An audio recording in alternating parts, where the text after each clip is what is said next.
Diabetics রোগটা একদমই আমাদের বংশগত। আমার আব্বা আমারও ডায়াবেটিস ছিল। আর এই ভয়ঙ্কর ডায়াবেটিসের কারণে আমার মিষ্টি খেতে খুবই ভয় লাগে, তারপরেও মন তো মানে না। তাই মিষ্টি খাওয়ার টানে ত্রিং বিরিং করতে করতে চলে যাই মিষ্টির দোকানে।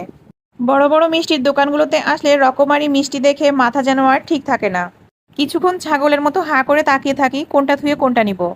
আমি সেই ছোটবেলা থেকে অতিরিক্ত দুধ জাতীয় কোনো কিছু খেতে পারি না, কেন জানি আমার কাছে গন্ধ লাগে। তাই আমার আম্মা আমাকে সবসময় বলতো কুত্তার পেটে ঘি ভাত সয় না। আমার মা দুনিয়া থেকে বিদায় নিয়েছে, কিন্তু আমার মায়ের সেই কথাগুলো মাঝে মাঝে আমার খুবই মনে পড়ে। আমাদের রাজশাহীতে নামকরা অনেক বড় বড় মিষ্টির দোকান রয়েছে, তার মধ্যে আমার সবচেয়ে বেশি ভালো লাগে রসমেলার মিষ্টিগুলো। কদিন আগে যখন রাজশাহীর সাহেববাজারে এসেছিলাম, তখন কয়েক রকম লাড্ডু কিনে নিয়ে গিয়েছিলাম এই রসমেলা থেকে।